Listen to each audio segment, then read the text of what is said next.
그래서 우리가 함께 본래는 그렇지 아니하니라라는 주제로 말씀 은혜 나누기 원합니다.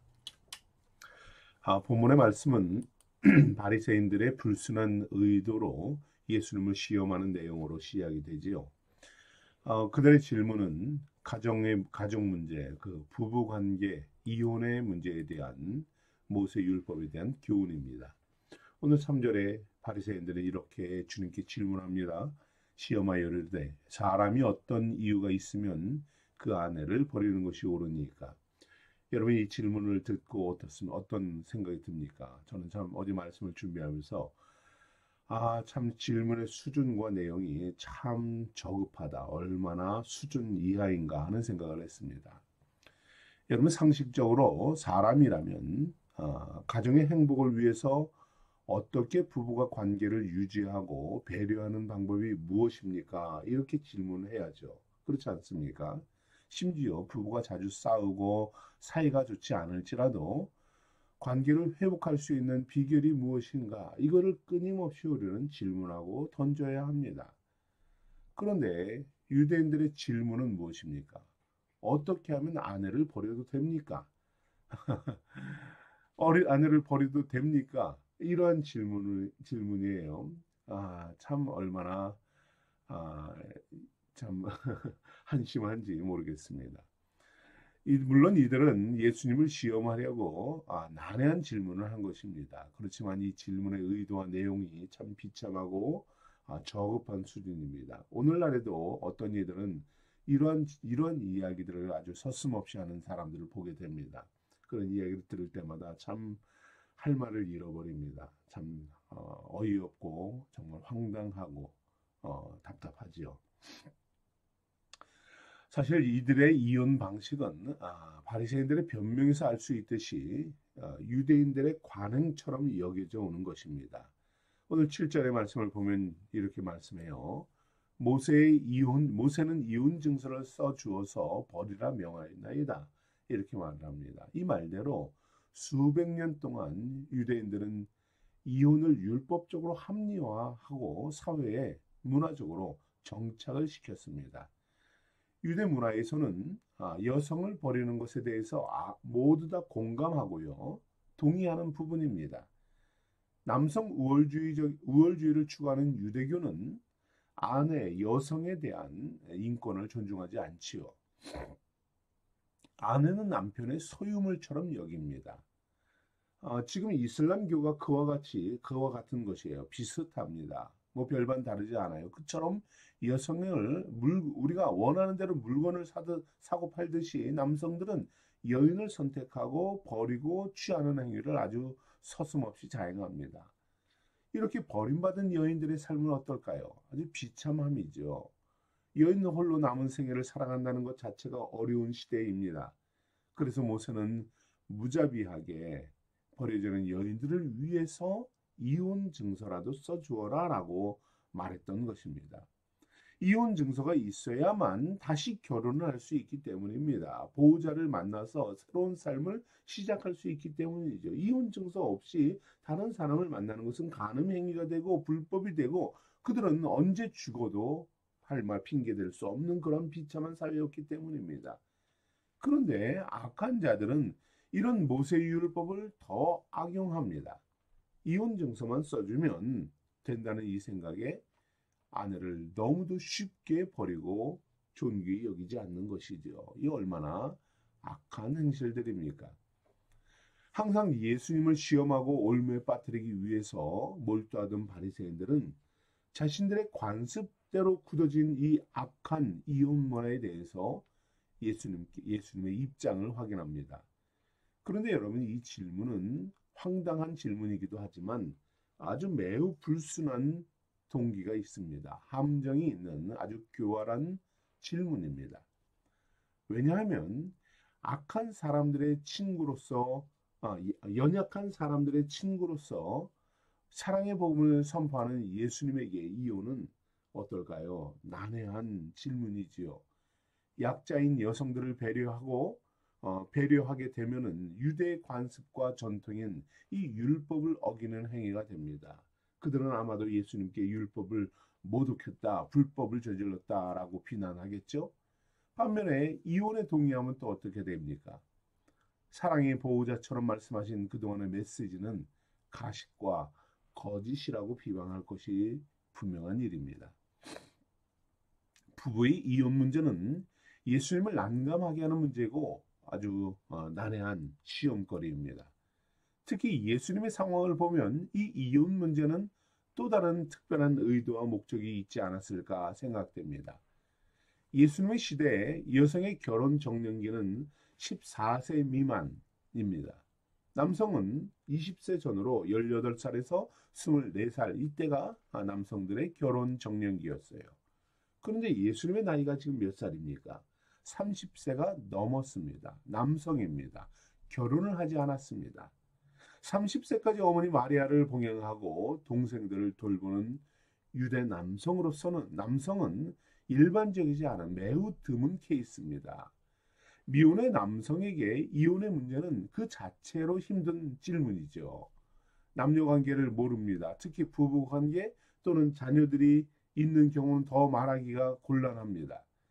일반적으로 결혼한 사람들은 부부 관계나 이혼 문제를 경험을 통해서 조언을 하고 의견을 제시해줘요. 그런데 미혼의 남성이 여러분 이 질문을 어떻게 대답해야 할까요? 제가 결혼을 27살에 했습니다. 당시 신학교를 졸업하고 전도사가 이제 풀타임 전도사가 되기 위해서 사역을 하려면 대부분 그 나이에 결혼을 했습니다. 이제 신학교를 졸업하고 이제 신대원을 가면서 이제 사역을 하기 때문입니다. 왜냐하면 전도사가 되어서 부교육자가 되면 사역을 전하고 사역을 하면서 말씀만 전하는 게 아니에요. 남녀 성도들의 가정을 신방하고 상담을 합니다. 그런데 이때 나누는 대화는 대부분 부부관계입니다. 그리고 자녀 문제입니다. 이게 대부분 삶의 중심이기 때문이에요. 여러분 이런 문제는 가정을 이룬 목회자들에게도 힘든 부분이에요.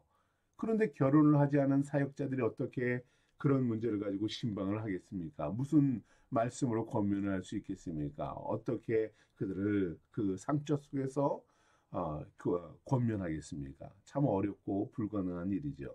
그래서 대부분 결혼을 서두르게 됩니다. 목사님이 되어도 결혼을 하지 않은 분들이 있어요. 그래서 그분들은 개척도 힘듭니다. 다른 교회 부교육자나 담임으로 가지 못하는 경우가 참 많습니다. 이처럼 부부 문제, 자녀, 가정 문제, 이혼 문제는 교회 사역에 아주 중요한 역할을 담당합니다. 오늘 미혼의 남성인 예수님께서 바리새인들의 이 이혼 문제에 대한 질문 얼마나 난감했을까 하는 생각이 듭니다. 그러나 주님은 이 비열한 함정의 질문을 피하지 않습니다. 그는 창조주 예수님은 당시 창조하신 그 섭리대로 답변을 하십니다. 창세기 2장 24절에서 하나님은 이렇게 말씀하죠. 남자가 부모를 떠나 그의 아내와 합하여 둘이 한 몸을 이룰지라 라고 말씀합니다. 이 말씀대로 주님은 말씀합니다. 바리새인들은 이혼 문제를 가지고 질문을 하지만 예수님은 이 결혼의 근본적인 의미를 가지고 창조 섭리로 응답합니다. 결혼이 무엇입니까? 결혼은 창조주 하나님께서 인류에게 가장 먼저 세우신 창조의 질서입니다. 모든 법의 시작이에요. 원칙입니다. 가정의 원칙입니다. 하나님께서 인생들에게 주신 가장 귀한 첫 번째 선물이 남녀가 하나가 되는 결혼입니다. 결혼 제도 안에서 하나님의 약속이 담겨 있고요. 하나님의 놀라운 사랑과 은혜와 구원의 섭리가 담긴 것이 여러분 이 결혼의 제도입니다. 더 나아가서 영적으로 이 결혼은 신랑 되신 예수님과 신부인 믿음의 성도들의 혼인입니다. 영원한 주의 나라에서 혼인잔치에 참여하게 되는 것, 이것이 바로 우리 인간의 결혼인 것입니다. 우리 한국의 정서에서도 결혼을 뭐라고 말합니까? 일륜지 대사다라고 말합니다. 사람이 살아가면서 하는 일들 중에서 가장 큰 일이 결혼이다라고 말하는 거죠. 결혼에 대해서 이 한국 문화는 어떻게 보면 상당히 성경적인 것이에요. 인생 속에서 가장 중요한 것 하나님이 세우신 이 법칙이기 때문입니다. 일생일대에서 가장 중요한 일이죠. 그러니 여러분 어떻게 우리가 내 마음대로 바꾸고 취소하고 버릴 수가 있겠습니까? 결혼은 인생의 전환점입니다. 지금까지는 부모 아래에서 우리가 인생을 살아가다가 이제 결혼을 통해서 부모를 떠나는 전환하는 그러한 것이죠. 자녀에서 부모로 바뀌는 인생의 전환입니다. 이제는 개인에서 두 사람이 하나 되는 것을 경험하는 이러한 전환입니다.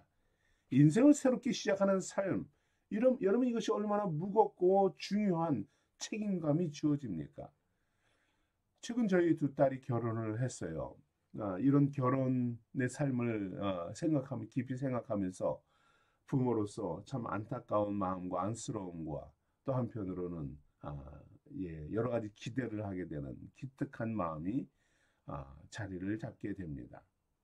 이처럼 중요한 결혼, 여러분 사랑하는 성도 여러분, 하나님의 창조 섭리에 따라 하나 된 여러분의 부부, 여러분의 가정이 뜻대로 한 몸을 이루고 주님 앞에 가는 그 순간까지 사랑하며 함께 나아가는 하나님의 창조 섭리를 이루어가는 그러한 복된 가족이 되기를 축복합니다. 인생들을 창조하신 예수님은 이 결혼이 무엇인지를 오늘 선언하시지요. 이제 둘이 아니요 한 몸이니 그러므로 하나님이 짝지어진 것을 사람이 나누지 못할지니라. 하나님께서 창조하신 이 섭리와 구원의 섭리로 짝지어진 것 인생들이 절대로 나눌 수 없다. 나누는 것은 불법이고 죄악이다 하십니다. 현대인들도 오늘 바리새인들처럼 너무 가볍게 이혼을 결정하고 가정을 파괴하는 것을 보게 됩니다. 너무 일반화되어 있죠. 이혼에 대해 수많은 원인과 정당성을 이유로 들며 이혼합니다. 심지어 특별한 이혼 사유가 없어도 그냥 살기 싫어라고 하고 이혼을 합니다. 미움을 가지고 의무적으로 억지로 사느니 갈라서는 것이 좋다고 합리화를 합니다. 사랑하는 성도 여러분, 그러나 주님은 분명히 말씀합니다. 모세가 너희의 마음의 완악함 때문에 아내 버림을 허락하였거니와 본래는 창조 섭리는 절대로 그렇지 않다 하십니다. 주님은 인생들의 악함을 지적합니다. 남편과 아내가 서로 악한 마음으로 이혼을 하는 것이다 하는 것이죠. 자기 소유물로 보는 악함입니다. 상대방을 존중하지 않는 악함이고요.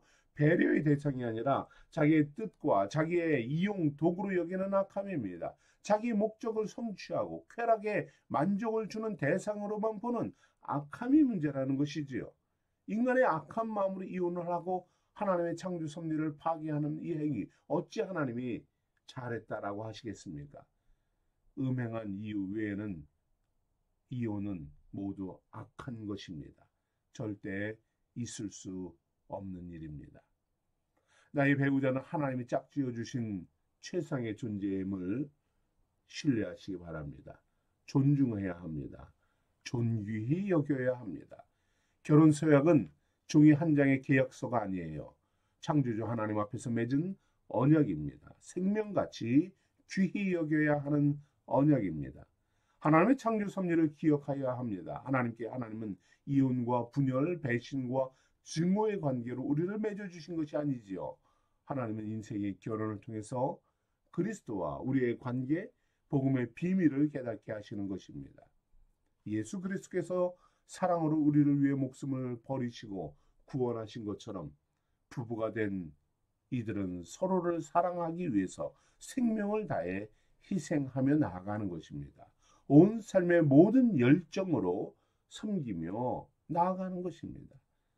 사랑의 은혜를 깨닫는 성도들이 주님의 말씀에 순종하는 것처럼 서로 사랑하는 남편과 아내가 서로를 존중하고 순종하며 아름다운 관계를 맺어가라 하십니다. 서로의 생각과 말을 인정하고 따르며 서로에게 힘이 되어주는 것이죠. 서로의 보호자가 되어주는 것입니다. 부부가 한 몸을 이루어 사랑으로 하나 될 때에 여러분 신앙도 믿음의 성도들은 신랑 되신 예수님과 하나됨을 경험하게 됩니다. 이것이 결혼의 은혜입니다. 이 은혜를 깨닫기를 사모하며 나아가기를 권면합니다. 예수 그리스도의 보혈의 은혜로 구원받은 믿음의 성도들은 주님의 정결한 신부가 되어야 하는 것입니다. 주님께서 예배해 놓으신 또한 천국에서 혼인잔치에 참여하게 될 줄 믿습니다. 주님께서 여러분의 가정, 여러분 부부를 짝지어 주신 것, 여러분 이것을 신뢰하며 나아갑시다. 이제 더욱 지금까지도 그러했던 것처럼 더욱 사랑으로 하나 되고 그리스도의 신부로서 셈을 입는 우리 믿음의 생수의 성도들 되기를 축복합니다. 우리 함께 기도하겠습니다.